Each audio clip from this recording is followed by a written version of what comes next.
welcome to the second episode of Variable. I am one of your hosts, Matt McGregor, also known as the hero of time management. And because you demanded it, returning host, my mortal enemy, Dr. Luigi, a.k.a. Zach Lamotte. How are you today? I'm good. How are you? I'm fine. Thank you. I appreciate that. Hey, no problem.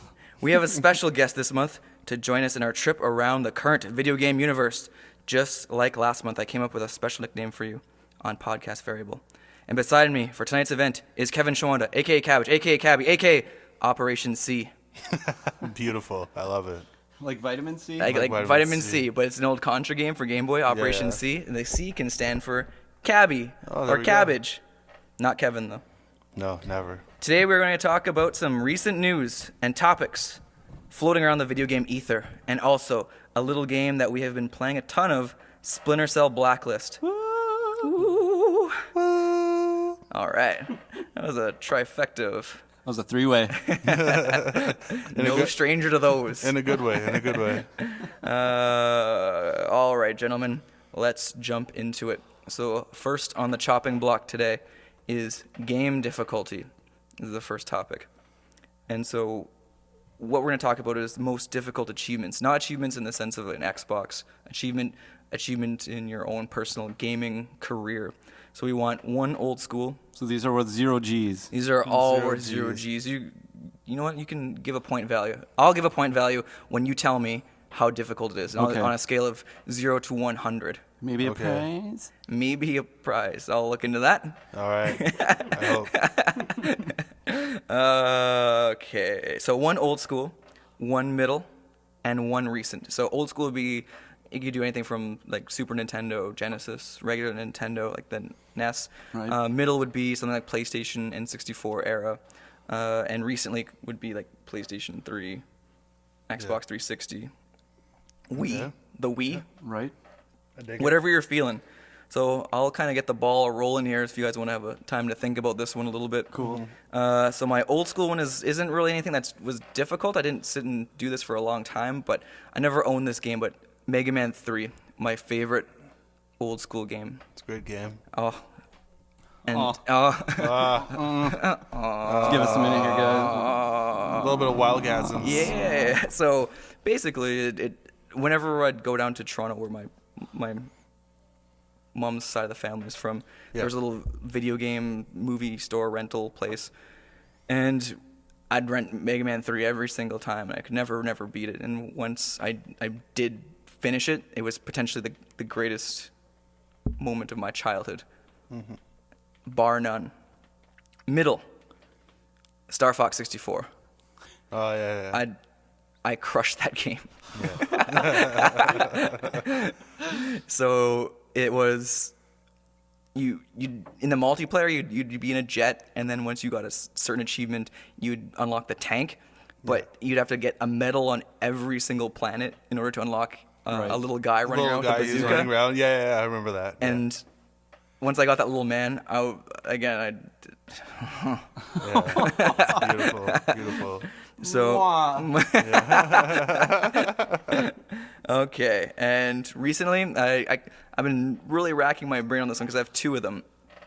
One, I beat that Buckethead song in Guitar Hero 2. Oh, yeah. And that I must have put hours into that one song. I had to put margarine on the console and my fingers to beat that one, and I actually did it. I called Jeff at 3 a.m. and I was like, "Dude, I just beat fucking Buckethead on extreme difficulty. Where the fuck it was?" Right. Yeah. For me, it was eating chips. Like there was no it wasn't. I had planned to get the controller all greasy in my hands, but I was a chubby kid, so I was just racking chips all night anyway. I know what I was doing. You're like, grease is the answer. Yeah, I was like, perfect. It is. You just slide around. Absolutely. So that was one, but then I decided against that one. It would be beating. I'm not sure if anyone played this one, but Bayonetta. Right. That game is hard to begin with on normal difficulty, and I beat it on the hard mode. Yeah. And it was really satisfying for I guess a modern setting, or I guess today, for us setting, which will lead into our conversation in a bit. So I'm going to pass it over to my main man, Cabbie. We'll go in a full circle here. Okay, cool. Sounds good. I think for my retro gaming accomplishment, I think before I even knew what speed runs were. I would actually play Metroid 2 for the Game Boy over and over again just to see how quick I could beat the game. Metroid 2. Yeah. Return of Samus. Return of Samus. It's a great game. It is. And what would happen is that every time you'd beat it faster, something new would happen. So like I remember beating it really quickly, and then Samus would do the fucking corkscrew attack, and she would just like land up, and she was like, "Oh, cool!" Like I'm like all of a sudden I'm a woman now because I don't know Girl. why. Yeah, she's like, I'll be a woman soon. woman Zach. Man, no, that's brilliant. Woman Zach. It was great. Like it was one of my Woman favorite. Woman Zach. I fantasized about that for Yeah. many nights. I think we all did. Like as reach rounds were happening, oh, I wish you were a woman right now. But that's neither here nor there. Speaking of reach rounds, so anyways, that was like one of my favorite old school retro accomplishments there that I really appreciated. I think this is really stereotypical, but I think one of my favorite accomplishments from the N64 era was beating the Ocarina of Time. The Ocarina of Time was one of my favorite games of all time, and I really appreciated that. And when I finally beat Ganon, it was just Special moment. a special moment between me and Ganon. You know, it's just a great day for everybody involved. Yeah, totally. I really agree with that. Yeah. Me and Zach kind of discussed this last time. Was that's both our favorite games of all time. So it was an epic battle with Ganon when the castle breaks down, and you fight Ganondorf, and you take him out with the light arrows, and then for me, I used the Megaton hammer. Oh yeah, And then yeah. use the Master Sword. Yeah, me too. Yeah. Yeah. Because it Oh, was fuck just you guys. better because I was smart. That's right. Yeah. Second time around, I used the big orange sword. Oh, me too. Oh, the big iron sword was the best. Couldn't hold on to a shield. Until you man. fucking Too big. broke it. Too big. Too big. Then I think that my favorite achievement from this current generation was beating Dark Souls, which I think will really tie in well with our conversation in regards to the difficulty of games and how it's changed throughout the generations. So yeah, I think that's Dark my Souls favorite. frustrated me. Time and space. Dark Souls will, and you know, I'm not going to get into it, but I think I'll tell you guys about like why I think that it's difficult now. Hold up. Well, like, Well, hold on, we're guys. gonna- An agreement here. So I'm gonna pass around to Zach, and then we'll get to game difficulty. Okay. Yeah. I think my old school, my retro accomplishment for myself was beating Chrono Trigger. It just took me like a solid 2 months, and I don't know, like just that entire game. Like every time I moved on, I felt a sense of accomplishment. Like because some like again tying into modern day games, like things were a lot more like obscure back then. You'd have to do Right. some like have some weird conversation before like something would open up or Right. whatever. Whereas like in modern day games, if they do something like that, like the game will get bad reviews and Right. like that Yeah. franchise is done for. I'm not sure if you ever remember this part, but I was playing Chrono Trigger recently, maybe last year for an emulator. Yeah, perfect. And there's a part. Illegal, nice. I downloaded it won't illegally. tell of you. course. No, Matt owns a legal copy, and now he's able to.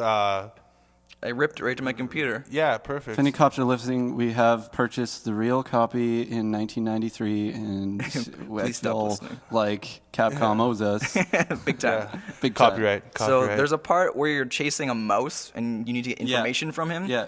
Oh But my because God, when you're yeah. playing on a keyboard, you can't hold two. Yeah, man, it's hard. You can't hold two keys at the same time. You'll hear that beep sound. So the run Yeah. button wasn't working. Yeah. Yeah. Because I wanted to move left plus run. I forget how I fixed that. I had to do something. I like, just with the cornered controller. the mouse in a weird way. I didn't actually Right. run You at him like I was roofied the supposed to. mouse. Yeah. Absolutely. I deked him out. You Faked him out. Oh, What? Faked him out big sorry, time? Zach. Before your native throwing, man. I wanted to point this at the top of the show before we started getting into this. I totally forgot. Toronto Maple Leafs. Yeah. Okay. The laughs. The Laughs. Make me laugh. the Leafs are starting off pretty good for the season there, gang. They're Well, the Leafs 4-1. The Leafs look pretty colorful in the fall. I'm not gonna lie, but I don't think there's too many sitting around in fucking in January. So There's a Sensitives fan for you, everyone. oh, well, here we go. Anyway, I'm sorry, Zach. Go ahead. I just wanted to bring that up before I forgot. Yeah, no, man, that I'd never fucking forget. win shootout gave me shivers. I was very happy. Oh, the reach around. I wish this was a woman right now. This podcast theme is reach arounds and homosexuality. You're welcome. The title of this podcast will be Reach Around. Reach Reach around. around. Reach around.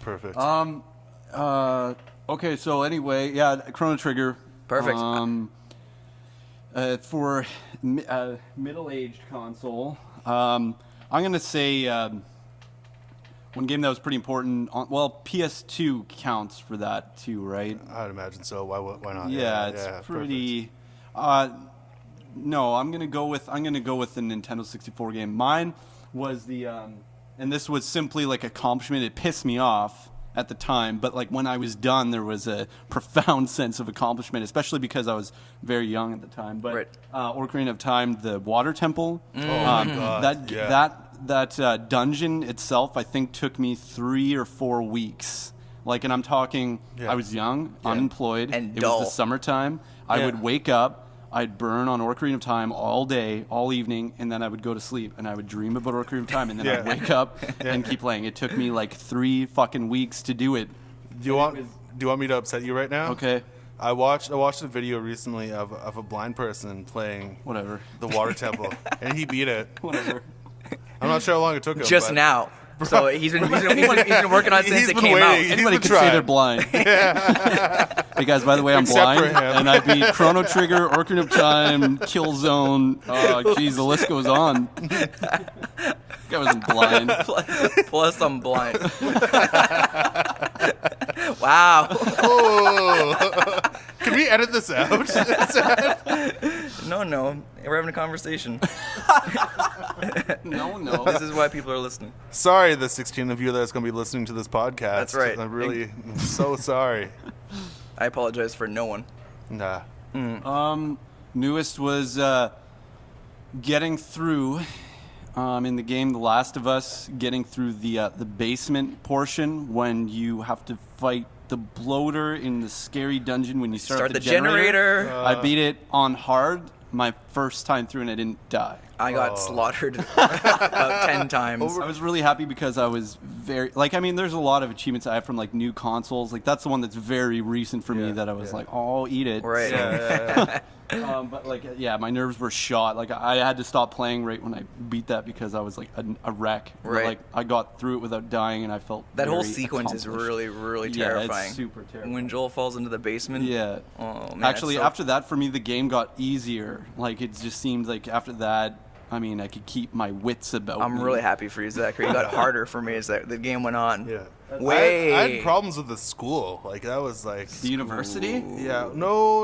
Like That's what I was when when you take Ellie and like you're going through like the suburbs and then you come up to the school and you're getting the battery from the military trucks or whatever. That's the university, isn't it? Is that Yeah. the university? I thought Where it you- was a where you high see the school. monkeys? I thought it was a high school. Is that where you see the No, it's monkeys? university. No. That's That's the U of EC, of Eastern Colorado. Or whatever, Oh, isn't it? no way. I don't- I thought it was a high school. Either way. So okay, did you beat it?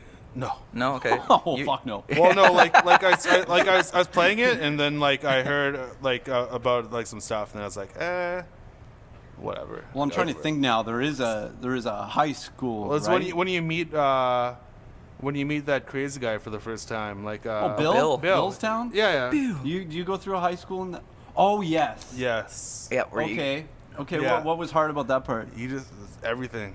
Like which part specifically? Well, like just getting through the high like school. getting through the high school, like right at the Okay. end, like when all the zombies come and stuff. Yeah, it kind of surprises you. Like you're in the hallway and you get the one that's just sitting Yeah, there, yeah. and then you think you're in the clear, and then a bunch enter. Yeah, yeah, then that was there's, pretty like clickers hard. and stuff. And Yeah, it's like, yeah. man. Gotcha. I highly suggest you keep playing that game. I will. If anyone listened to the last podcast, I gave it a 10 out of 10. I did not. Zach gave it Listen a to the 9 last point one. something stupid. I would give that level 4 out of 10. But I give the game because like an 8 out of 10. because I did not finish it. that level, that section of the game. Okay, gang, we're gonna move on a little bit here. So this is kind of just like this is just a really short little segment. So, what difficulty do you play your games on?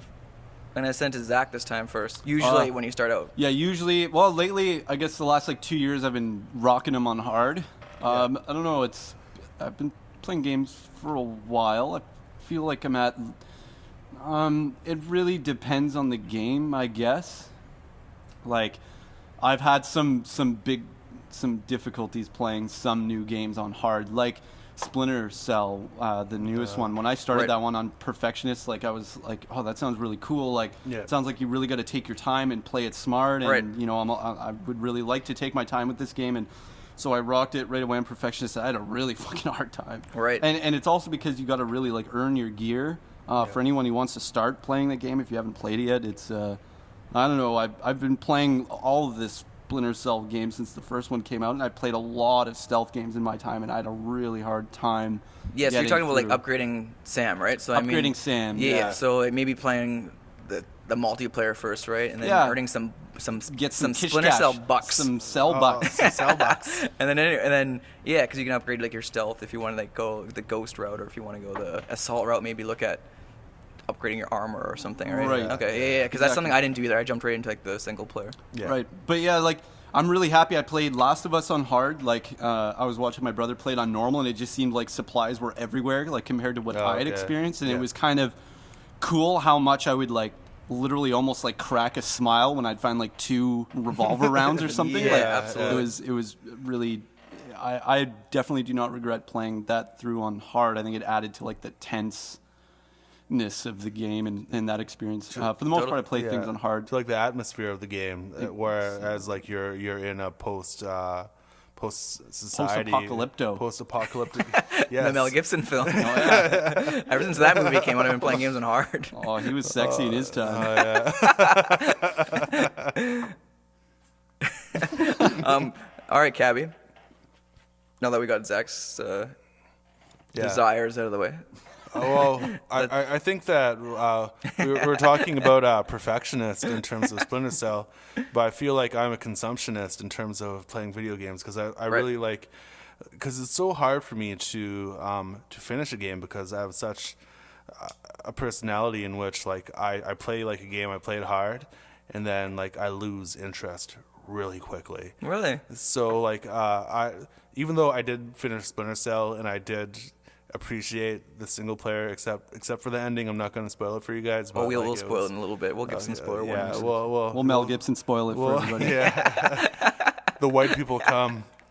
Anyways, I don't want to spoil Apocalypto. Sorry, guys. Sorry, 2006. So if you weren't going to record this podcast with us, would you have finished the Splinter Cell single player? Yes. Cool. If like I'm not gonna lie, I probably would not have bought Splinter Cell if it wasn't doing this podcast, because I haven't really played a whole lot of it, because I'm a lot more of I've been playing a lot of sport games like FIFA and NHL, and I've been playing a lot of League of Legends. I'm not sure if any of you guys out there listening play League of Legends, but that's one of my main hobbies right now. Nobody's listening. But you guys, it's just gonna be my family that I pitch this podcast to, and then they force them to listen to it. Naomi, I know you're playing League of Legends right now. I know you're maining Mom, if you're listening, I know you're playing League right now. I know that you're maining Annie, and I know she's wicked, but I swear, pick up Cassidon. You're really gonna appreciate it. Thank you for your time. But yeah, I really like. I normally hit it up on normal, and I'll burn through a game. I'm more of a consumptionist. I like to experience the story, and if it gets harder, it gets harder, and I'll plow through that. Except for Last of Us, in which I it's odd that you would feel compelled to finish Splinter Cell, but not like I did my best to keep on track with Splinter Cell, but like Last of Us, when it was done, I was like depressed. Because I just never wanted it to end. But like Splinter Cell. If it wasn't for this podcast, I think I would have stuck to Spy versus Merc. Yeah, absolutely. Spy versus Merc is so good. Okay, so like just a little side note here. Me and Zach were hanging out recently, and we were looking at doing some Spies versus Mercs, which we shortened down to SVM. Yeah. And when he said, S&M. "Hey, you want to rock some SVM?" I took it as S&M. Yeah. And I was ready to rip my pants off Well- for the friendship. Well, you know what? Like, I think that Zach would have to be a little bit masochistic because me and Matt fucking tarred him and fucking Al over and over again. We'll get into that. And it was all Cabbie. Oh boy, you better believe it. You better Tarred. tarred and feather. I don't hear that expression as often as I'd like to. Well, you don't live so in the 1800s, so yeah, we're talking a lot about Splinter Cell, but we're gonna get to that eventually. Anyway, Yeah. where we can talk more in depth about the story and the multiplayer. Just looking through my notes here. For myself, for difficulty games, I'm right on point with Zach here. I play for the last few years. I've been playing everything on the hard difficulty. And like Cabbie, I do like to move on and dabble in other things, but once the game kind of has its hooks in me, like The Last of Us did, I didn't want that game to end. And then I played on hard, and like Zach, I haven't experienced anything on normal yet, so I don't know like the supplies, how plentiful they are. But with that game, it was out of control. Like I said before, it was the right amount of difficult for me to not frustrate me and make me want to keep going. With Splinter Cell, I did Perfectionist, same thing. yeah. But I don't think I would have touched the single player very much. No. Anyway, so yeah, I'm around point with Zach on that one. So kind of the meat of this topic would be new games are easier, and I think that kind of reflects our answers from our achievements of old games versus new games. Right. A lot of the new games were by beating a game and experiencing the story, right? Well, and the NES or Super NES stuff was overcoming a challenge, you know what I mean? Or overcoming the entire game. The entire game was the challenge. Well, the new things we were like more like picking, say, achievements within the game. You know what I mean? Like, Yeah. So let's say for the Guitar Hero example, mine wasn't beating Guitar Hero, it was beating this song. So a small section of the... Yeah. Right. Yeah. So now... Well, yeah, I found that like the old games were all about skill. I mean, Yeah. there wasn't too much story driven. I mean, there were quite a few games that were But it was quite a lot more story rare, driven. right? Yeah. But in order to beat the game, you wouldn't have to really overcome anything emotionally. No, It was like in Last of Us. Like I said, one of my most recent achievements is beating the basement section in Last of Us without Right. dying. Yeah. And the reason that was an accomplishment was because I was so profoundly terrified. But Right. in old games, I would never actually feel anything emotionally. It was just fun. Yeah, it was just fun, and I would have to really up my skill in order to get past certain puzzles or parts, or do something ridiculous to advance in the game, not Right. really overcome Right, and it is that emotionally. and getting to that is that due to the narrative, right? So allowing the user to experience the story. Yeah. So is that why newer games are a lot easier? Well, you're able to be a lot more immersed in the story because they're able to render real-world environments much more accurately. Yeah, Right. that's a good point. I think that's a major point in newer games, current generation, as opposed to generations past, like SNES. Like when I was playing GTA 1, I definitely didn't feel like I was driving the car. Right. But like, Yeah. I had a blast playing it because it was fun. Yeah. Absolutely. Yeah, it was great. No, I agree, and I think it's to let. I think developers want you to experience the story now, right? Well, if I was playing Mega Man 3, Mega Man 2, whatever, I didn't care that Dr. Wily had taken over the Earth with his robots. Yeah. I didn't want to defeat him because I wanted to beat him because the game was fun. Right. Yeah. Right. It wasn't this narrative that was driving me forward. Yeah. But I know we keep talking about The Last of Us, even though this isn't The Last of Us podcast, Right. but that game has drove me like where I wanted to see what was next. Right. It's really interesting in that like you don't really care, and there wasn't much room for narrative in generations past. But it's really funny because my favorite game of this current generation, or one of them, is Dark Souls. Dark Souls, like there isn't a whole lot of narrative. Like it really lets you experience the world and travel within it, and it doesn't feed you anything like the current generation does, where like, you know, like the current generation feeds you. It's like, okay, you have to go through this predetermined path and this is what you do. Dark Souls says, this is what you need to do, come and get it, motherfucker, or else Like Borderlands. that's it. Like, this is what you need to get. Come and get it, and if you can get it, fine. But Have fun. But Dark Souls is a very old school inspired game, right? It's, Yeah. It's not trying to tell you a story, right? But I feel the majority of like AAA games, even say like a Call of Duty or an Assassin's Creed or something, they're leading you through a narrative, and I don't find those games overly challenging, even They're like not on a harder difficulty. Right. Yeah. But I think, like I said, they're But then again, a lot of people get those games for the online. right, exactly. Yeah, no, that's a good point too. And like objective based. Also, I feel that difficulty in games now, in terms of getting stuck, like I was saying way earlier, it has to do with I feel like there's a lot of competition between franchises right now, like who's going to sell the most, opening day. Units so or whatever, if you're designing a game and everything's great about it, and then everybody's getting stuck at a part where, I simply needed to talk to this guy to move on, or something retarded you'd see skill based in, like say, like a NES game or a SNES game. Right. I feel like people would detach themselves for that franchise, and maybe instead of buying the new GTA 5, would maybe buy the new something else. Right. Yeah. Whereas back in the day, I mean, video games were like they were much more rare. Like there was, people were just really happy to have like a gamepad in their hands and be controlling something on a TV screen. Right. They didn't have that brand equity, right? Exactly.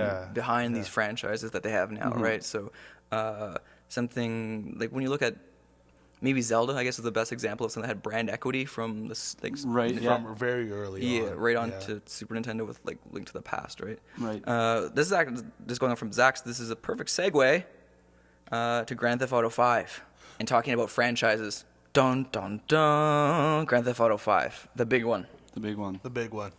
Game makes $800 million in its first day. Okay. Okay. I dig Thanks. it. Anything Okay, else? moving on. Next topic. Anyways, Thanks, Tips. it's done. It's done. Okay. We'll put that in the memory bank. I thought it was impressive. That's why I wrote it down. Right. I thought yeah. it was pretty impressive. No, Yeah, well, that's your like- opinion. That flows like movies. Yeah, like video games have become like more lucrative than film. Yeah. It's nuts. Yes. I remember we had a pal, Scrappy Doo. Yeah, well, that's your opinion. But yeah, like, what's the budget in terms of like? I've heard it cost $250 million Yeah. to make Grand Theft Auto 5. Okay. So that return is huge. Yeah, that returns. Yeah. That's just I think in the week it did cross $1 billion in sales, which is incredible. Yeah. But yeah, I want to throw that out there, that stat, and just to lead into this, it wasn't just a stupid statistic. Okay. I remember he had a pal, Scrappy Doo. That's just me. I'm just confirming what you're saying. Right. Okay. I thought you were being snarky. I was being snarky. I know you were, but I wanted to confirm with Cabbie. I'll kill you. I'm not a snarky kind of person. I know, I feel you. Okay. So, what I'm kind of thinking here is what I wrote. The death of the AAA game. Are the expectations going to be too high for other franchises?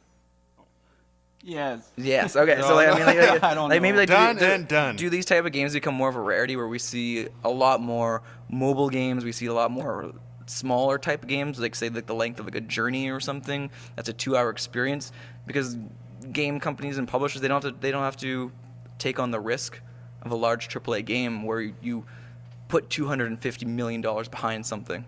Do you know what I mean? Instead of you could put something like 50,000 and hopefully it doesn't sell as well as something like that, but you're not taking that big of a risk with 50,000 versus 250 million, right? Yeah. So I'm saying, this upcoming generation, do we see a lot less new IP? Do we see just straight up sequels? So we see Call of Duty 8, we see Assassin's Creed 5, we see... Well, that's the direction that we're moving in right now. Right. But I think that there are definitely a lot of smart business people out there working in the game industry, and I think that that they know that this sort of game is an outlier. Because Grand Theft Auto is definitely an established franchise that has made a lot of money in the past. It was like Grand Theft Auto 3 was released with the PS3, and PS2. Sorry, I'm sorry, but it did really well. I don't think that like that they're going to be expecting every single game to make that sort of money. I think it's all about creativity. Like, I think that when the talent comes up, I think that now, I mean, when I went to that, what do you call it, open house at RAC, the video game academy, Right, yeah. They were talking about how, like, a lot of new governments are now like giving actual grants to small business owners who want to do something in the video game industry. Even here in Ontario, Drinkbox Studios, they did when blobs attack mutant blobs, and then they did Guacamelee, my favorite independent game of this year so far. Right. Yeah. So I mean, I think that like money is now like, I think a lot of like corporations or people with money are kind of realizing that video games are like a large facet for money. Right. So I feel that it's definitely not the death of AAA games. I feel like more companies that are smaller will be striving for AAA status, and also the franchises that exist will still be putting money into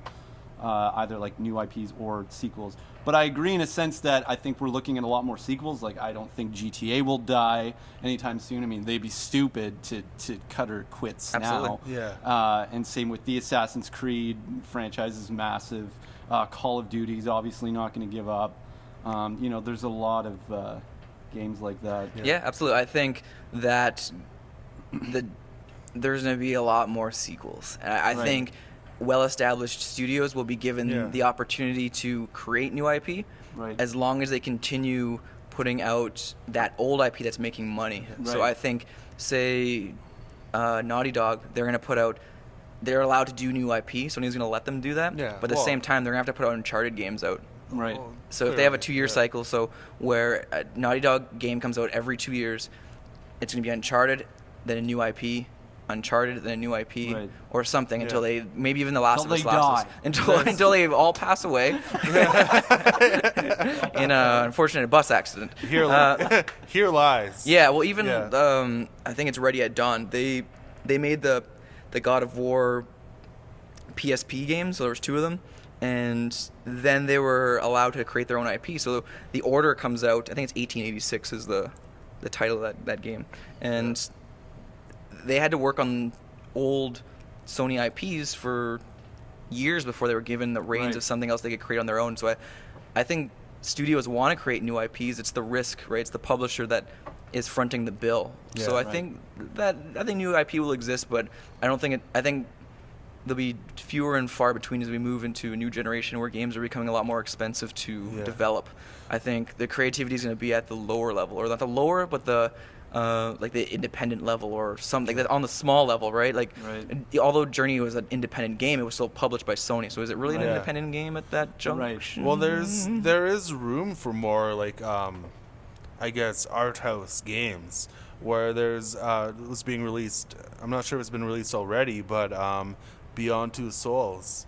The same company that did Indigo Prophecy, Heavy Rain. The same company that did Heavy Rain, and there's definitely still room for those sort of art house games where they're telling a story.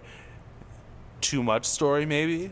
I don't know. For some, possibly. I bought Beyond already this week. Yeah, and I like it so far. Indigo I don't love Prophecy it, but I like it. and Heavy Rain were really good games. I played Indigo Prophecy, but I didn't play Heavy Rain yet. Heavy Rain's very solid. I think that there's also, I think as we get into new consoles, I mean, if you think about the mentality that any game has, I mean, is any game really going to take a large risk and create a whole new controller setup and a whole new system for playing when there's so many games that are like your left stick is for movement, your right stick is for looking around, your R2 is for shooting, your L2 is for aiming down the sight.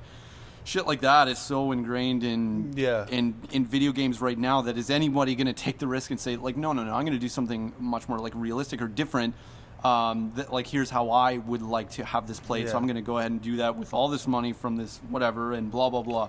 But I think that in the future of gaming, I mean, when new consoles come out, obviously, I feel like we're probably going to be moving into something different. Like, maybe we won't be holding a controller in our hand anymore, or maybe we'll, there's the Kinect and all this other stuff, which isn't doing the best. Like, not everybody I know is like going out to buy Kinect and getting like the sports games. It's been bombing. Like, it's really crazy because, like, I think it was a success for Microsoft, the Kinect, in terms of sales. In terms of technology, sales, not so much. The technology is decent, but I think that like aside from dance games, what can you like? What really sold on the Kinect? What really sold on the Move? You know, a game I was really looking forward to, that one where you're in the mech and you can have up to a few, I don't know, like maybe like 4 people in that mech, and someone's controlling the gun and someone's controlling the legs. Was that Armored Core? No, it was that old game where you had that huge controller that almost looked like a mixer. Where you had a bunch of, you can only play with that one game. Steel Battalion. That's the one, yeah. And so someone's like loading the cannon and someone's firing the cannon, someone's driving. Like, I think that concept is really cool. Yeah, absolutely. I never played the game on Kinect, but I heard it sucked. Yeah, I heard it was terrible. Right. And like that's, screw you, Steel Battalion. Is that instance though? Is that really just people not really wanting to adapt to a new controller system?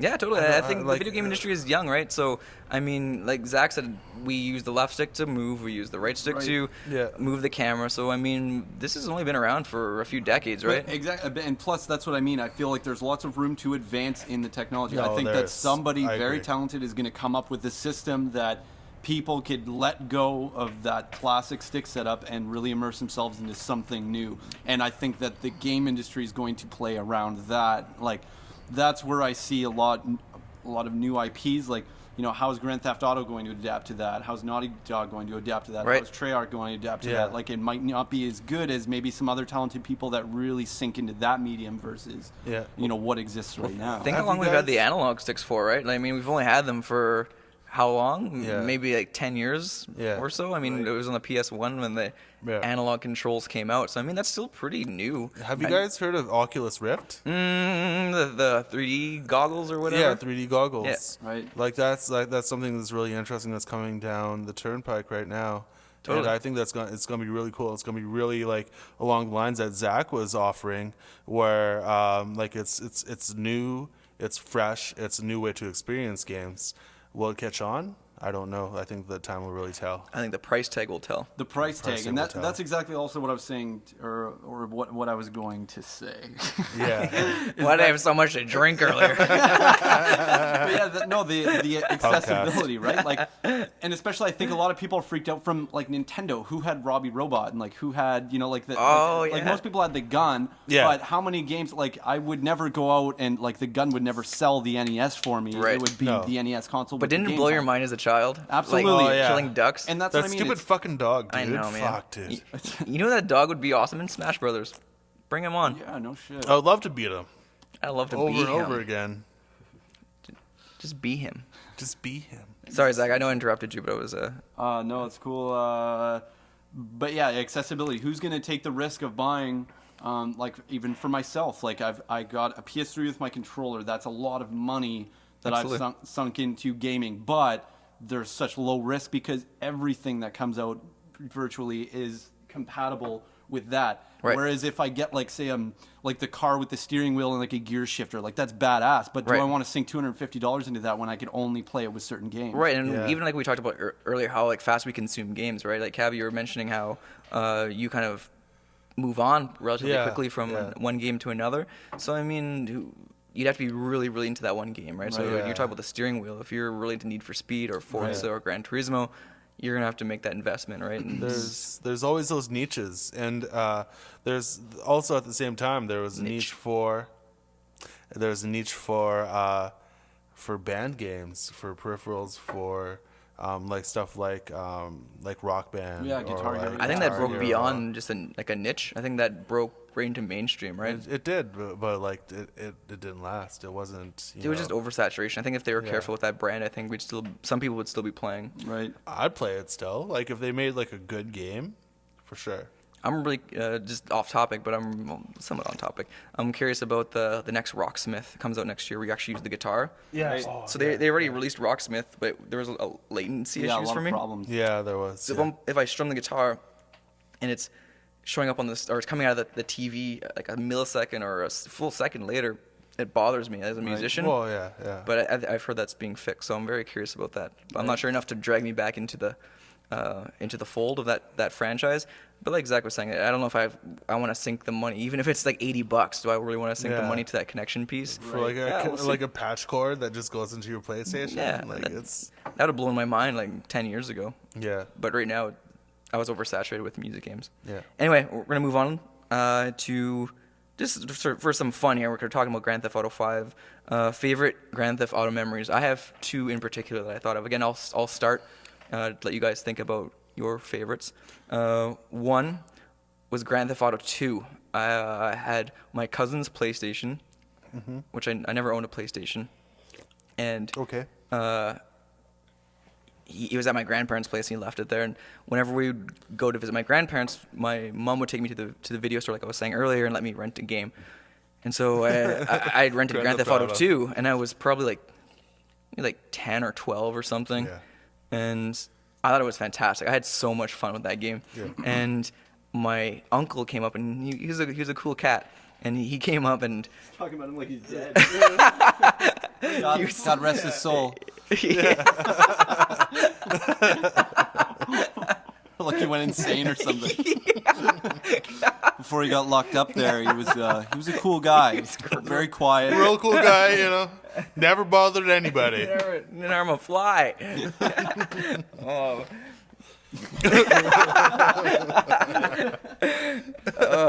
My story's not gonna be as funny anymore. But I'm glad that. Well, no, carry on. Okay. Yeah, So here we go. So he comes up and he says, "Oh, hey, what are you doing? What's up?" I'm like, "Oh, I'm going over this gang, and they sent me on this mission to pick up drugs to bring to this other drug dealer." And so my uncle looks pretty shocked, and he goes, "Oh, okay, cool." And that's all he says. And then about an hour or so later, after I saved and turned off the console, I went downstairs, and my mom came out to me and had a serious talk about the influences of video games. My uncle tattled on me to my mom about the dangers of the game I was playing. So it turns out. Yeah, so she was. Yeah, so my mom asked me if there was cocaine involved in this game I was playing, and I think at the time I didn't even know what that was. So I said it was drugs, I guess, and that was. I mean, it's not real drugs, and it's virtual drugs. They're virtual drugs. Come on. Come on. What was that game? There was a text-based game. It was Drug Wars. Does anyone remember that? Drug Lord? Was it Drug Lords? I don't know. Anyway, it was It was Drug Wars, I think. Yeah, so it was something like that. And I'd experienced that. Yeah, so it was very similar, in my mind, to something like that. Plus, I was running over hookers and Elvises and people and what have you. But I can separate that reality from, or that fiction from reality. Yeah. So that's one for me, is being told on that Grand Theft Auto was ultra violent. Yeah. And then two, I didn't have a PlayStation 2 when it first came out. I just didn't, have the cash, or my parents were kind of waiting it out, right? So my friend John had come over, and he brought Grand Theft Auto 3 over, and that game blew my mind. I couldn't believe what I could do. And so we played until about 3 a.m, and then he was getting tired, so I put him in the pull-out couch and whatever. And then I was like, okay, gonna go lay down. I told him I was gonna go to sleep, and then I went back and I hooked up his PlayStation in my room to my TV, and I played until probably 5, 6 in the morning. Yeah. Because it was insane. It's unbelievable. Finding the hidden packages. I was just driving around. That's exactly what I did at Adam's house. Yeah? Yeah. Oh, he went to bed, and I stayed up. I just knew that was the last time I would get to feel like I owned the game. Yeah, because he was going to take it away the next day. Yeah, exactly. And, my mom wasn't there. And screw you, John. I stayed up until I was literally dying of tired exhaustion. It was incredible, and that sold it for me. So this was probably during the summer, maybe the second year of the PlayStation 2's life cycle. Yeah. And that Christmas, I had to beg my parents to get me this game. It's actually really funny that you would say that, because how so, Cabbie? The very first time that I played Grand Theft Auto 3 was at your place. I remember you got it for Christmas, and we would fucking watch it on your fucking 12-inch fucking projector fucking screen. It was fucking the size of a foot-long sub. Yeah. It wasn't $5, but still. Put that in just for reference. For What listening. is? Yeah, absolutely. Yeah, my top mine's. I don't really have a cool story. My top moment, I guess, was playing Grand Theft Auto 3. I think in that first night of playing, the internet wasn't super popular when that came out. I'd never really played online games, or I'd never really read reviews for games online.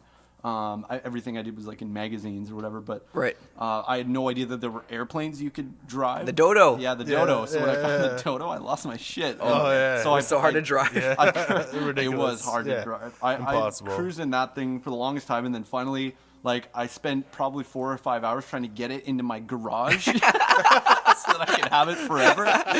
You could probably save some time and it's going back to the airport. You just walk out of your fucking house, open the garage door. I remember you could see like the glitch of like the plane wing. I actually successly got it in there. Like it was, it was tight. It was tight. Yeah. But I got it in, and you could like when you'd walk outside, you could see like part of the wing sticking out like, through the metal garage door. Right. I was like, oh, there's my baby. There it is. Now to get it out Mom's safely. Yeah. It's so hard. But yeah, it was badass. Yeah. I love that shit. Excellent. So I think we can all say Grand Theft Auto 3 was a game It was a changer. great game. It was a Yeah, great game. it was nuts. Actually, you know what? My favorite memory of playing Grand Theft Auto 3 in particular is Matt and I have a common friend. His name is Russell. Stuntman. Stuntman. For those of you that live in the Sudbury area who know him as Stuntman. But Stuntman. I remember, I've got to tell a quick story about Russell. Hey, bring it on. I go to the This is a townhouse. conversation. I go to the townhouse all the time. I bring him up for one night, and fucking we go to a party at Alana's place, and we go there, and people come up to me, he's like, "Hey, you're Stuntman's friend." I was like, "Motherfucker!" You brought him to a party. He got I brought more him popular in one night. Oh fuck, that he's a saint. His mom Doreen makes the best scone in the fucking world. Anyways, Amen, we're brother. going to go back to the story. But Say it, Cabbie. say it, baby. Walking the talk. Anyways, so I remember like being at Russell's place, and the power went out one day, and we're fucking playing Grand Theft Auto the day before. And I come back, it's like, "Oh, the power's out. You want to go skateboarding?" He's like, "No, man. My parents set up the fucking generator for me." I was like, "What?" "Yeah, I set up the generator. We're going to fucking play some PlayStation." So it's okay. So he fucking First world problems. Yeah, first world. So we go sit in his basement, 16, 17 years old, and we play fucking Grand Theft Auto until fucking it's the dark. gas Until the gas ran out. We're going on rampages, and like we're just like mowing people down in the streets. Doreen's a health worker, by the way. She's lovely lady. Didn't know what she was putting up with, but it was just Played it till the gas. That's not even a metaphor. That's like legit. legit. Russell Senior wasn't too happy that night. I'll tell you what. Oh, man, But yeah, it was a great night. It was a great day, and yeah. That's We my miss you, favorite. Stuntman. Stuntman, come back. Come back to Sudbury. I I hate you. I'm gonna tell you to listen to this so you can get to this part. All right, guys. So we're gonna move on to game of the month. Splinter Cell. Splinter Cell Blacklist. Speecell. So this is kind of some sad news on this front, but Tom Clancy died this month. 66 years old. Right. Yeah. Yeah. So Tom Clancy, your uncle? God rest his soul. Great man. That's dark. Great man. But in all seriousness, like that's One's for you, Tom. That's kind of sad news in general. So I thought I'd bring that Wrote up. a lot of books. Yeah, Wrote a books. That's He's a very accomplished Hunt writer. for Red October. Fuck. yeah. I feel you. Good stuff. Okay, so anyway, I just wanted to mention at the top of that segment. So thoughts on the game, gentlemen? I think we already talked a little bit about the game. So I mean, thoughts on? Poor dog. Oh man, We're supposed to get into that this now. the dogs are the worst part of this game. Yes. If any game. And, if I any don't know. game. The dogs in fucking Red Alert were pretty cool. Laying down some references. Oh, yeah. Laying them down. Laying them down. Yeah. Okay. General thoughts on Splinter Cell. Yeah, just like preliminary. Yeah. I myself, I didn't enjoy the campaign as much as I wanted to. Well, the funny thing is, I really liked the old Splinter Cells, but I've never beat them. True fact. Oh, yeah. I never actually beat any of the. Actually, I think I might have beaten Chaos Theory because it was the first Splinter Cell I actually bought and didn't borrow. I think we drove out to Sudbury from Espanola. Remember? That's when I ripped open the actual the packaging for the case. You took off the that shrink new wrap. game smell. Very The new excited. game smells so good. He took off the shrink. Love it. I love it. I love it. He takes off the shrink wrap and then keeps going. Yeah, He feels the next plastic layer, and he starts ripping up the plastic. You know, Busted ass case for years. I was like, whoa. Wait till you get home. Can I change my retro experience? That was like an hour ago. Listen up, guys.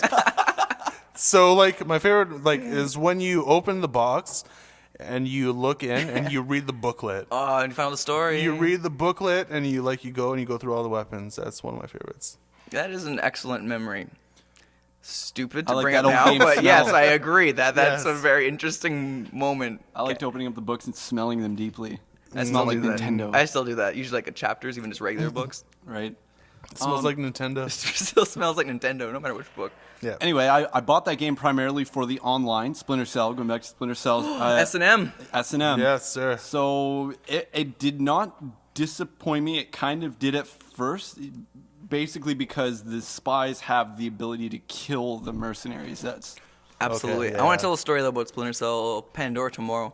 When we discovered this game in high school, myself and Zach here, it changed our lives. I think that was the basis of our friendship. Absolutely. I don't think we'd be friends today if that game didn't exist. I agree. Excellent. So Get that squared away. yeah, that's Hoping that you it's like weren't a- agreeing. It's like a but therapy still. session. Yeah. How do you feel about that? Anyway, so Terribly.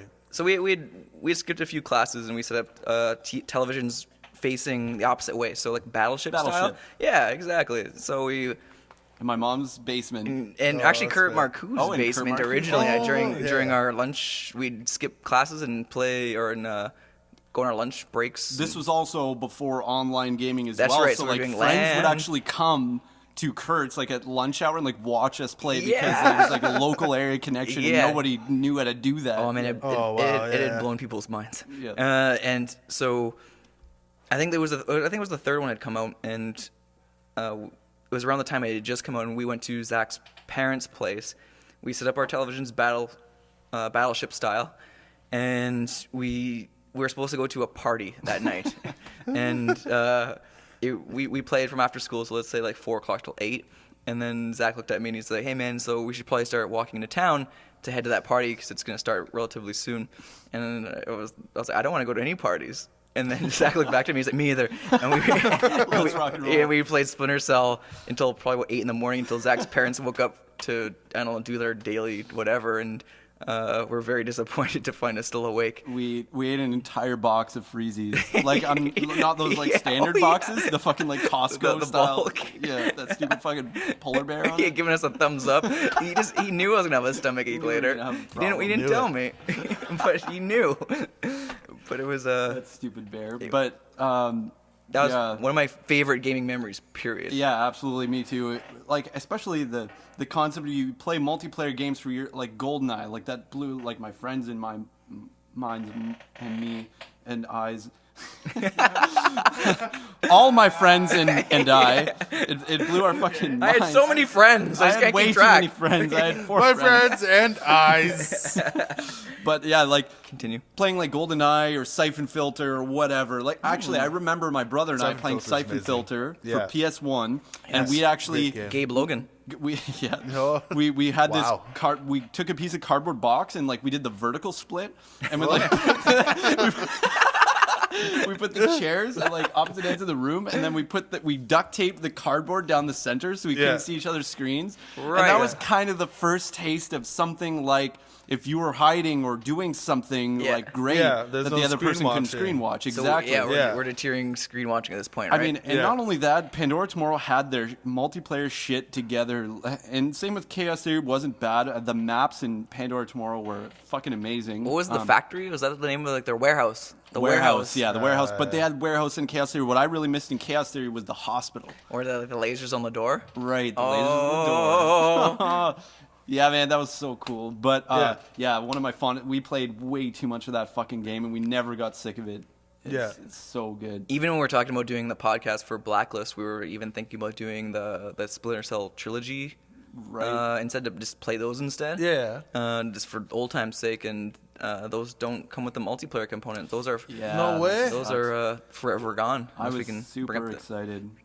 That's well, upsetting. Yeah. so kind of moving on to Blacklist, I agree the single player was a little bit Shallow. underwhelming. I just don't care about these characters. Exactly. I was Yeah. gonna say that. There was points where Spence would come in and talk to me. I wouldn't press pause. I would let it fly, and I'd just have a conversation with him. Then I'd be back in gameplay, and really what I cared about was Complete the beating it. mission, Briggs. Exactly. Complete the mission. Yeah. The most 2D character is the fucking tech guy, the computer Charlie. guy. Charlie. He'd come in, he's like, yeah, I got something witty to say. And it'd be like, yeah, I don't really care. Nothing that you say is memorable. Nothing that Fuck you. Nothing that you say is gonna hinder my life, good or bad, in any way. You're useless. Yeah. You know what the absolute worst thing about that game was the ending to that game. Okay, wait. Before Right. we talk about the Yeah. ending, we're just gonna give a spoiler alert We're kind of gonna thing. give We're an gonna- earmuffs warning. Yep, exactly. So we're gonna give you the next 5 seconds to pause it, skip ahead, maybe about 2 or 3 minutes. I'm gonna fucking talk about this fucking part for 5-10 minutes. No, earmuffs. Yeah, Earmuffs for the next 5 Cabbie, to 10. laying it down. Laying it down. I'm so upset This about segment is this. called Cabbie's Corner, where he rants for God knows how long. This week's episode in Cabbie's Corner. Also known as Fuck Andy, variable. also known Cabbie's Corner. Am I wrong, gang? also known as Annie's life. So I'm just gonna Annie go is ahead. Cabbie's wife. Annie, I'm just gonna go ahead and say this: is that there was the final boss fight was so terribly done. And that there would be a light flashing, have to be like, oh, it's time for dark. We have to go run around him, and you have to get behind the boss, and then you'd have to execute him or whatever the fuck it was. And it was really poorly done because it was so easily beaten. At the same time, I don't think the Splinter Cell franchise was never about the boss battles. I mean, which is something that's very important to me. Don't get me wrong. I was very disappointed based on what I get from games. Yeah. But I didn't expect very much. Except that, in a way, I felt like the boss character was really built up, compared to most Splinter Cell games. When I played Pandora tomorrow, I was never man, I can't wait to stick it to the fucking boss. But this is the boss.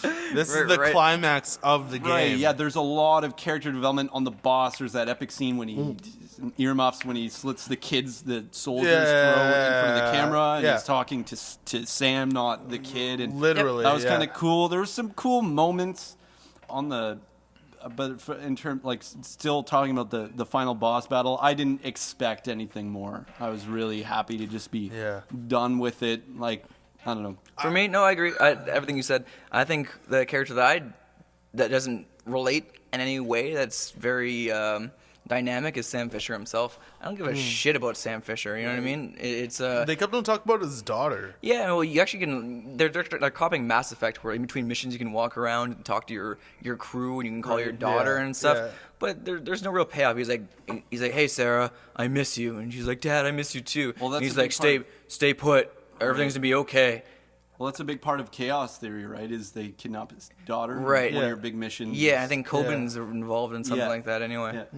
Yeah. But again, I don't care about these characters. I think this Splinter Cell game, in terms of the mechanics, better than Metal Gear. Right. I stealth game. Yeah, I love Metal Gear. Yeah, but, in terms of mechanics. Yeah, and what you can do.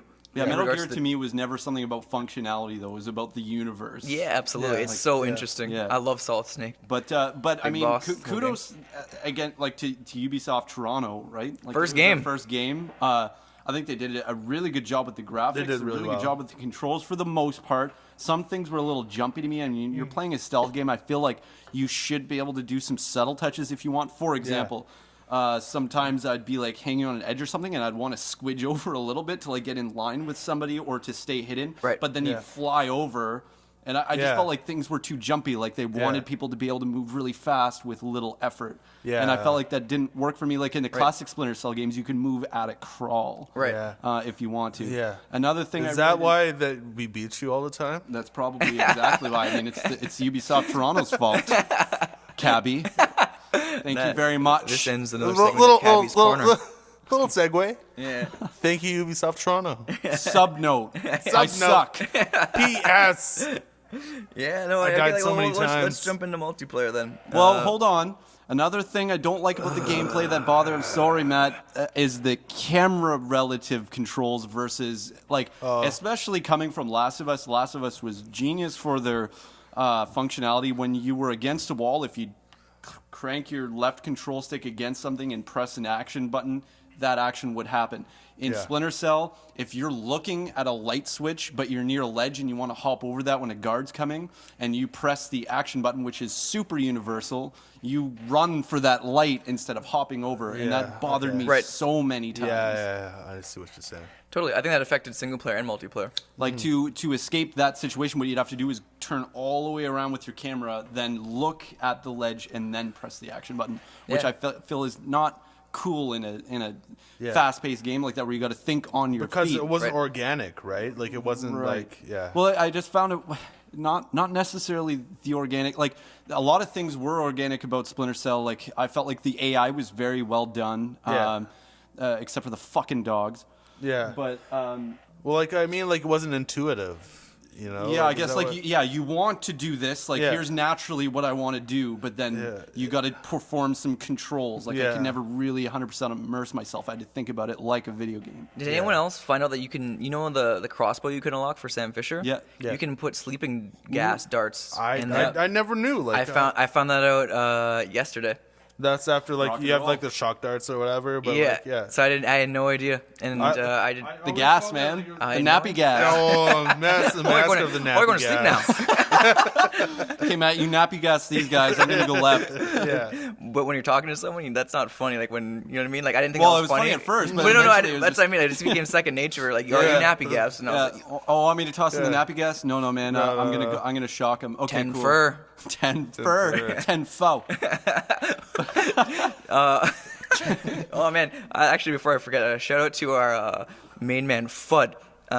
He I don't know the numbers after it, but he has a PlayStation ID Fudd and a bunch of numbers after that. We're really hoping that it's the Simpsons reference, Fudd, like Duff backwards. Yeah. Shelbyville, the Shelbyville beer. Yeah, it was. So we're playing Extraction, or were we playing? I think it was Extraction. And it was where we're trying to get the suitcase and everything. The suitcase, And so I think Al was carrying the suitcase. Al is Zach's younger brother, and he was making a run to drop the suitcase off at our. It's basically capture the flag. We're taking the flag to our home base, and we all got gunned down. And our teammate in this session, his name was Fudd, and he didn't know that there was a run function. I think so. He's walking everywhere, and he got there in time, and I saw him like walking towards us. I was, come on, Fudd, you gotta move. Can I talk about like one of my favorite moments in online gaming? Is it deal with Fudd? No, that's Deal. In a way, yes. I remember. Took you to level 8 to figure out the run function. I remember playing. I remember did playing Fudd. Halo 2, and like just playing like 4-player, and like clicking into like left stick and crouching and running, but I was too drunk. I didn't realize that I was crouching.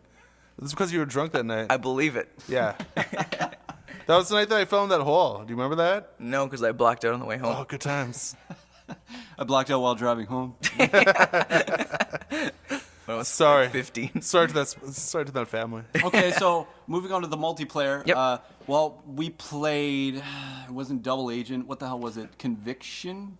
Conviction, yeah. That's the one Was that before one this. we tried online again, and we played it for a No, while. that was Double Agent where we tried where you can be far away from the computer while you hack. Is that the one you're talking about? Yes. Oh, okay, yeah. Yeah, Okay. so it's Is Double that Agent. for PS3? PS3? Yeah. Yep, So it was we for both, were- actually. We were really For excited Origin. for this new Splinter Cell because we had played Pandora Tomorrow, Yeah, and we yeah. had played Chaos Theory, and we loved the shit out of those games. And then we started playing it, and the shittiest thing about that game is whenever you were near the spy, you would have like a sensor would go off. Or like beep, beep, like a heartbeat yeah, sensor and or then you'd whatever. see them on the dark. In so, the direction that they that's were. terrible. yeah, exactly. Yeah. So I mean, they're like the best part of those games was like if you'd run away from somebody and you like flash them, and then you just run around the corner instead of like continuously running and just like hide behind a desk or something, Yeah. and then watching them like go by you They'd with that run by. flashlight. Yeah. You were just like, oh my god. Adult As if I just did hide and that. seek, Yeah. right? At the end of the day, this game is adult hide and seek. That's right. Yeah, Yeah, yeah, absolutely. yeah, perfectly. So like when we were playing the new one, like you try to do something like that, but Yeah. then radar, boom, he's dead. So Yeah. that was no fun. So we didn't play that for very long. So when we were reading reviews about this one, we had heard that it was the gameplay was a lot more like the classic A little bit Game more of Thrones retro. style. Throwback.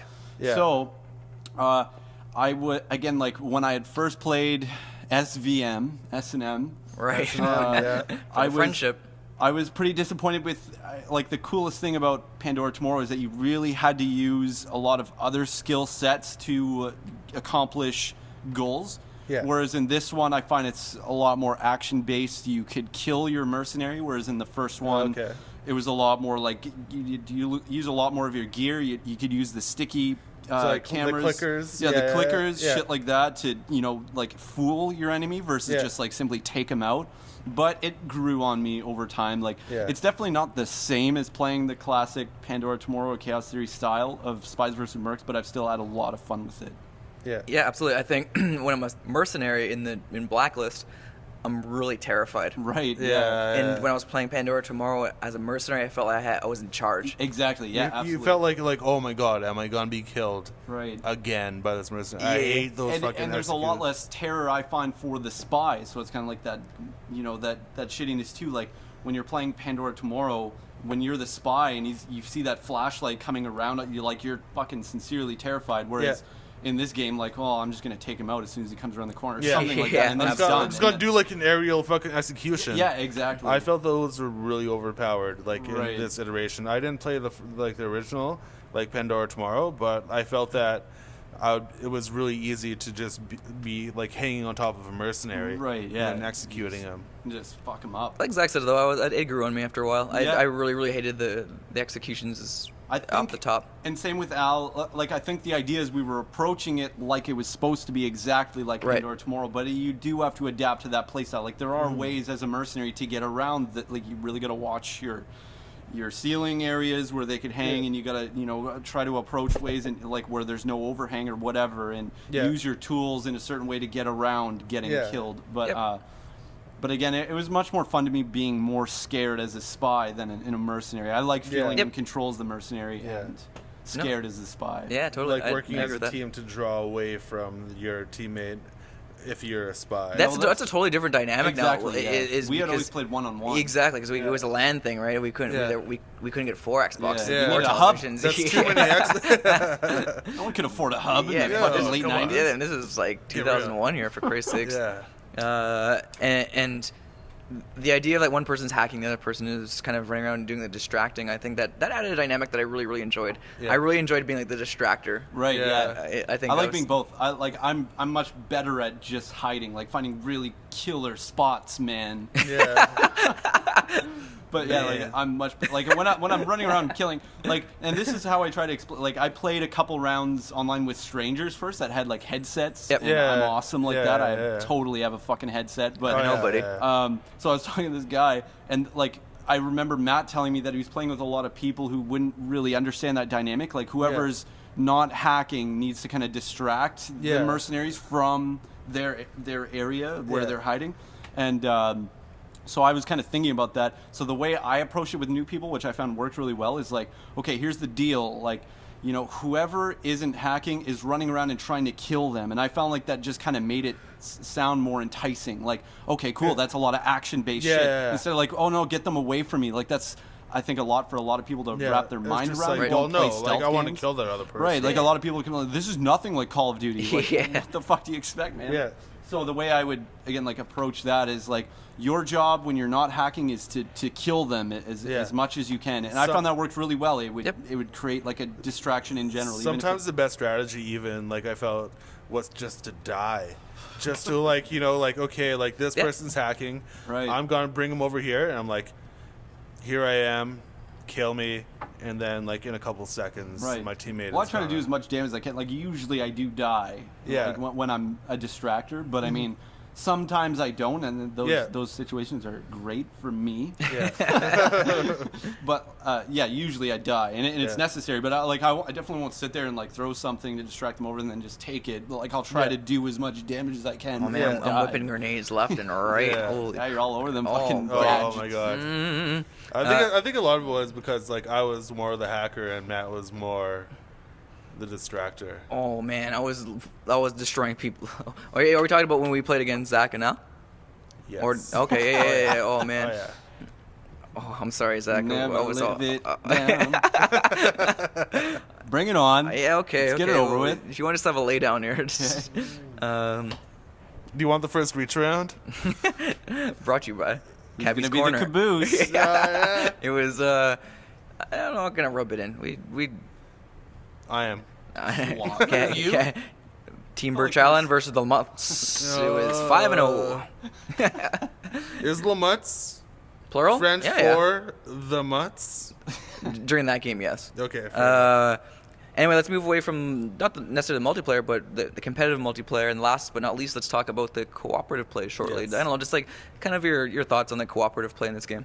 I loved the co-op. I found the co-op very much like the campaign, but for some reason I had a blast playing the co-op missions that were like the campaign versus playing the campaign by myself. Right, absolutely. Like and there Briggs were- missions, I think, were the one Yeah. where they were Yeah. very like sectioned. Yeah, and there were checkpoints, which was great. But I'm like even the other ones, like the Grim missions, which Right. were the other stealth-based yeah. ones. Where we had to stop like the 30 Yeah. different Yeah, like sections. the ones that Yeah. we built or that we had defeated in like one try. Like, I felt was genuinely bad at. yeah, man, totally. But yeah, the cooperative stuff was, and it's funny because I feel like they didn't implement a lot of like.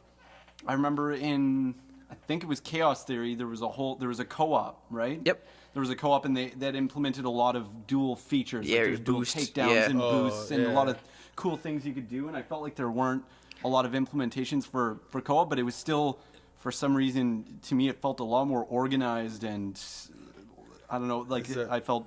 Maybe it was like the level Because design, right? we have to do Yeah, this. maybe? We have to Think do this. so. Yeah, it was But, more like. but then again, too, there was that idea of like, okay, now you're going to do this, even if it's a boring job. Like, I need you to like look out while I accomplish this. It just, Yeah. it was a cool. Like, I didn't even feel really like even like it's as simple as like closing the doors. Like, if you're the last one in, like if there's that dynamic, it just feels really cool when you defeat Yeah. the co-op missions, like because you do something simple like leave a door open and a guard sees it and they're like, hey, that wasn't open before, and then you're compromised and Go shit to sleep now. happens. Yeah.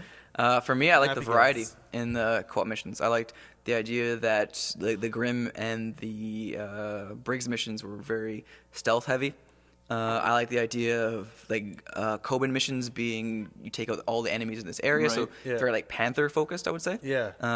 And the Charlie missions were very horde mode, right? So I Right. think you get a whole horde Big mode time, in yeah. one game. So I mean, I think we all spent some considerable time in all of these modes, and for the variety, I mean, in terms of like getting a single player, you're getting S and M. S&M. You get Yeah, you're yeah. getting co-op. I mean, for the package, I think it's like a pretty solid package. Yeah, absolutely.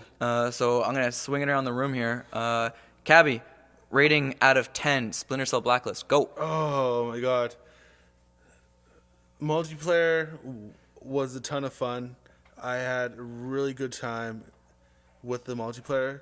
The single player, very anticlimactic. But it did have its moments where I was genuinely upset. Concerned for Sam. I was concerned for myself. Concerned about it. Sam! But yeah, like there's some times where I was generally concerned. Cabbie, I need a number. Out of 10, Splinter Cell Blacklist. Go. I will give it Overall, 7.525 cab heads. Those are big heads. and that's a massive chunk of head. Out of 15. So yeah, that's a good score. At 7, let's just call her a 7.5. Yeah. For Let's call it something round out- off sake. it's something Zachary! out of 10. I need a score from you out of 10. Splinter Cell Blacklist. Go. Yeah, overall, I'm going to give it, I think like a 7 out of 10. Yeah. Yeah? Good. It sounds about right. Yeah, no, for myself, I'm going to give it an 8 for the whole package. Like I said, the single player kind of let me down, but the amount of fun I had and for the S&M and the co-op missions, I don't think you're going to find an experience like that in any other game. So I think, like, here's my take on it. This is the reason I give it I probably had like 8 or 9 out of 10 of fun, but like you and I have been playing stealth games for a long time, and I think that if we weren't playing it together, or if I was playing with strangers, I think it would be even less than 7. I think I would have got like less than 7. I think we would have given like a 4. Yeah, a 4. Yeah. I'd probably go like a 6.5 or something like that. But I think it was like who I was, or even like my brother. Like it was the people I was playing with. If it like as a standalone game, if I was to play the game by myself, it's almost like I really needed somebody good to play with to have that much fun. Like I tried the co-op, like the stealth-based co-op missions with Al, and like he doesn't have a ton of experience with stealth games, and they went awry really fast. Like whereas a lot of like the fun I had was getting through them, like the first try or second try or something like that, like really successfully and doing, you know, a lot of cool shit. So I felt like that game really relied on having a very circumstantial, you know, like. I think that plays into. I think it plays into the strength. I think if it was really easy to do with a random partner or someone that wasn't very good, I think that I wouldn't have as much fun either way. That's an interesting point. If I think the challenge of playing with someone either less experienced or like, or playing with someone that was very well versed in a stealth game, I think that I had fun either way. I think it was great. I definitely did have more fun when we were looking at. Playing with, like, say yourself, Zach, when we were playing co-op missions, I had a blast. Cabbie, when we were playing the co-op missions the other night, like, I thought they were a blast. And I thought it was a blast about 6 beers in. Yeah, I would you were going towards 10 before I put you to bed. Before I gave you the nap gas. The nappy gas. So we have 7.5. We have a 7 and we have an 8. So relatively close score. So I want to say like 7.5 is our average score. Right. Still pretty good for a game. So that's our wrap up on the Splinter Cell Blacklist. I think we're gonna look at potentially Grand Theft Auto 5, even though we talked quite a lot about Grand Theft Auto tonight. But the game is rather large, so I think we will have a lot more to talk about when we boot it up. I think Zach's already jumped in a little, which is awesome. Yes, I have. Anything else you guys want to plug right now before I wrap it up? No. Well, actually, no. Excellent. I'm good. Well, we're talking about some other games. What were some other options, just in case we don't? Oh man, you know what my vote's gonna be. You know, Batman Origins. I also think possibly Stick of Destiny might be a good choice. I think that's December. I think we looked at it earlier. I think it was November. Yeah, I think you said November. So that's something we can look at in November. But I think for the next one, I think it's either going to be GTA 5 or Batman Arkham Origins. Yeah, as the resident huge Batman fan, I think. I think that's going to be my vote, but at the same time, I think Grand Theft Auto is a really good choice as well. Yeah. So we're going to pass it around. What is your PlayStation ID, just in case you want to come play some Splinter Cell S&M with the people of Podcast Variable? Cabbie, PlayStation ID. The Cabbler, TheCabbler. Any capitals? No, thank you, sir. Zachary. I'm Zach's on the beach. Capitals on every new word. Excellent. With an X, Z-A-X. Z-A-X-O-N-T-H-E-B-E-A-C-H. Zach's on the beach. That was really good. Okay. And Matt? For me, if you want to come play some S&M with me, I am on a special website. You can private message me. I have a private IM for that.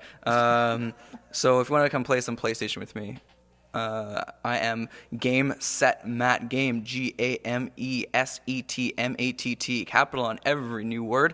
And as always, thank you for listening to Podcast Variable Episode 2, Splinter Cell Edition. Yeah, this is Game Set Matt. Yeah, absolutely. And Stop C. Until next time, thanks for listening.